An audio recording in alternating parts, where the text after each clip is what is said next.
tua zaman sekarang ya, yang anak-anaknya di pondok ini,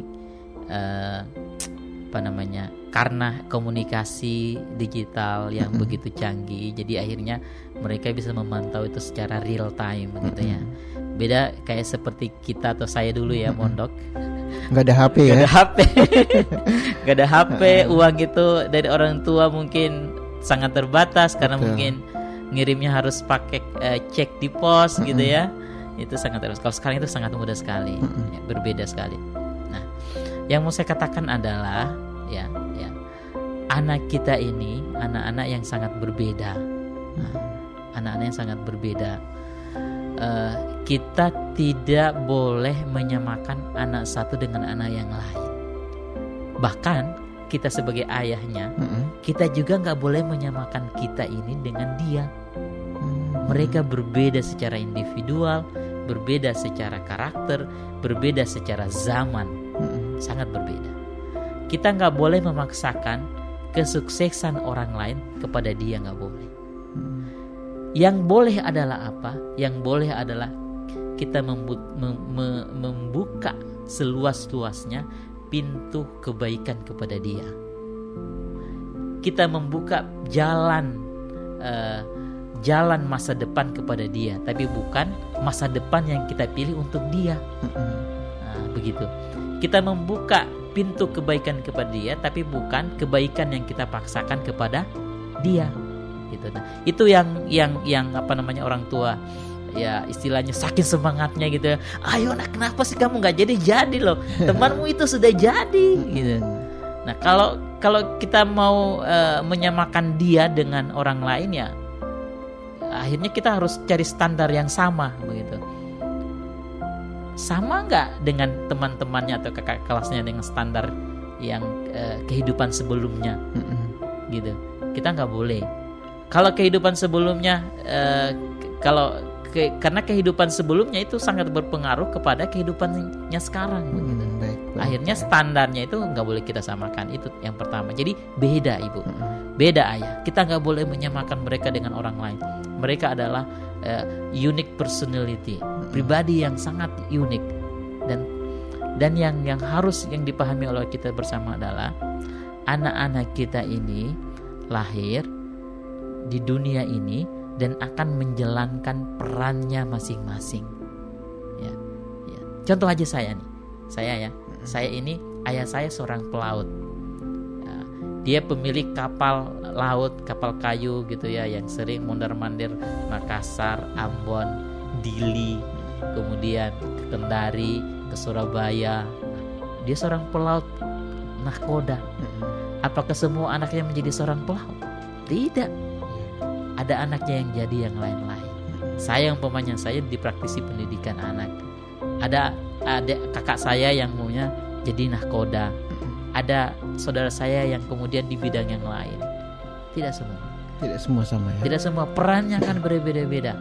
Allah akan memberikan peran kepada orang ini sesuai dengan Allah yang rencanakan. Ya, peran itu yang kemudian kita bahasanya kita gali-gali lagi, itu yang namanya mungkin bakat dari anak gitu. Karena semua orang kan spesial gitu. Semua anak berbeda bakat dan minatnya. Minatmu apa sih nak? Ya ditanya. Kamu itu pengen apa sih nak? Ya didiskusikan. Kalau keinginan orang tua pengennya jadi dokter, tapi anaknya nggak mau jadi dokter. Kalau nggak mau jadi dokter ya sudah. Jadi mau jadi apa? Mau jadi pelukis? Nggak. Ini kan kadang-kadang orang tua memaksa. Kadang-kadang istilahnya kita khawatir gitulah dengan kehidupan anak kita ini. Ayah bunda, kita nggak perlu khawatir. Ya, meskipun maunya dia, kalau dia memilih jalan hidupnya ya sudah, silakan jalankan. Mau dia susah, payah, papah di situ. Kalau dia senang dan mau berjuang di situ ya silakan. Gak boleh kemudian kita kasihan nih anak saya ya. Gimana nanti kalau dia jadi ustadz miskin gitu ya katanya ya. Gimana nanti dia kalau jadi guru ya hanya mendapat penghasilan. Siapa bilang rezeki Allah itu luas, bukan di situ saja ya. Rezeki siapa tahu mungkin nanti dia dengan menjadi guru dapat istri yang soleh. Siapa tahu dengan dia jadi seorang apa yang diinginkan, dia dapat kehidupan yang mungkin 10 tahun ke depan baru terlihat, oh iya ternyata jalan yang Allah tunjukkan ini, anak saya ini harus jadi gini dulu toh. Banyak hal-hal yang membuat kita terkaget-kaget ketika kita melihat anak-anak kita, oh ternyata dulu anak saya itu nggak begini karena Allah ternyata merencanakan kehidupan untuk ini. Coba kita lihat teman-teman kita yang sekampus dulu kita, mereka jadi apa? Ternyata banyak yang berbeda-beda. Tidak semua orang yang ekonomi, orang ekonomi jadi pebisnis. Tidak semua. Tidak semua orang yang kuliah di dunia teknik kemudian dia jadi insinyur. Tidak semua juga. Nah ini rahasia banget gitu. Artinya biarkanlah ini kemudian berproses di kehidupan anak kita. Gak boleh kemudian kita istilahnya menjudge atau menjustifikasi sesuatu yang istilahnya sangat di luar apa istilahnya, di luar kehidupan anak kita, karena ya mereka memang harus dididik sesuai dengan zamannya. Coba kita lihat mungkin ke depan ini ratusan pekerjaan yang akan tutup, tapi ratusan pekerjaan juga yang akan terbuka. Coba kita lihat zaman-zaman sekarang kayak sekarang ini, orang gak perlu kerja kantoran lagi. Banyak yang berprofesi sebagai entertain di YouTube namanya gitu ya. Mereka jadi YouTuber istilahnya kayak gitu ya. Itu pekerjaan yang gak kita nyangka 10 tahun kemarin. Coba anak-anak kita kemudian mereka tidak memiliki yang namanya cerdas linguistik, kecerdasan linguistiknya nggak bagus pada saat anak-anak kita tumbuh di usia sekolahnya, karena kita memarahi, kita sering membatasi itu. Mereka tidak akan jadi YouTuber.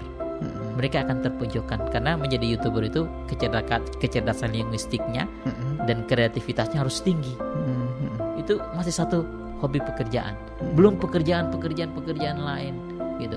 Di bidang teknologi ada programmer, IT developer, web developer kayak gitu. Banyak sekali jenis pekerjaan yang baru yang belum kita tahu. Konten iklan kreator segala macam. Dan ini semua berkembang gitu, sesuai dengan zaman anak-anak kita. Makanya gak boleh kita batasi anak-anak kita ini. Yang harus kita berikan kepada anak kita adalah support. Kita berikan jalan kepada mereka untuk melalui jalan-jalan yang kita siapkan, tapi bukan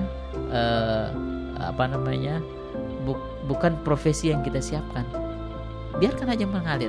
Insya Allah mereka akan mendapati profesi mereka, mendapati peran mereka untuk apa mereka diciptakan Allah di muka bumi ini. Itulah tanggung jawab kekhalifahan. Yang perlu disiapkan di pondok orang tua adalah tanggung jawab ibadahnya, abdunnya. Gitu, tanggung jawab abdunnya. Makanya di pondok harus sholat, kemudian harus sholat lail, bangun jam 3 ibadah, baca Quran dan lain-lain. Itu persiapan abdunnya. Untuk menjadi seorang khalifah, biarkan dia berproses. Apa perannya nanti yang akan diberikan? Begitu. Baik. Tadi sempat ada pertanyaan yang anak yang baik kalau ketika ada kebutuhannya, misalnya minta uang belanja, minta dikirimin uang dan sebagainya. Gimana juga? Yeah. Mungkin ada orang tua juga yang mikir kenapa anak saya ini baik kalau awal-awal bulan saja tuh. Secara manusiawi itu alami ya. Alami, semua seperti itu. Kalau kita maunya pasti baik lah kita. Gak mungkin ya? Gak mungkin. Tapi artinya begini Bu, ayah bunda itu. Kewajiban kita untuk menafkahi anak ini itu adalah nafkah yang memang harus kita berikan kepada mereka yang sedang menuntut ilmu. Dan itu sebuah kemuliaan. Kalau mau mungkin dikatakan ya ini infak fisabilillah kita, gitu. Karena ini anak-anak ini sedang berada di jalan Allah. Menuntut ilmu itu berada di jalan Allah, gitu. Sehingga janganlah kemudian kita pikir-pikir wah ini kalau ada maunya baik gitu ya. Enggak bunda, ini jangan kita sia-siakan. Anak ini sedang berada di jalan Allah, gitu. Infak fisabilillah kita ini kepada anak kita ini ya, kita niatkan ya Allah ini aku kasih nih harta infak untuk anak saya nih, kasih. Biar apa dia? Biar dia jalan di jalan Allah, menuju kepadamu, berproses untukmu, terus menerus dekat kepadamu, menuntut ilmumu. Kan ini ilmu Allah yang sedang dituntut anak-anak kita di pondok ini. Sehingga ya nafkah fisabilillahnya ini ya udah jadi tanggungan orang tua gitu. Sehingga ya kalau saya sih jangan diungkit lah gitu ya. Ya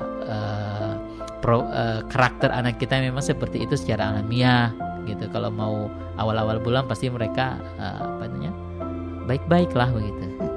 Secara alamiah seperti itu. Iya, meskipun mungkin sebagai orang tua nanti kita harus ingatkan, Dek, diperbaiki lagi ya niatnya, masuk ke pondok pesantren, masuk di pondok belajar. Nah, belajar yang rajin, beribadah yang kuat, taat kepada guru dan ustadz-ustadzah di sana, dan memberikan yang terbaik gitu kepada dirimu. Insya Allah kamu akan menjadi orang yang soleh dan soleha. Insya Allah.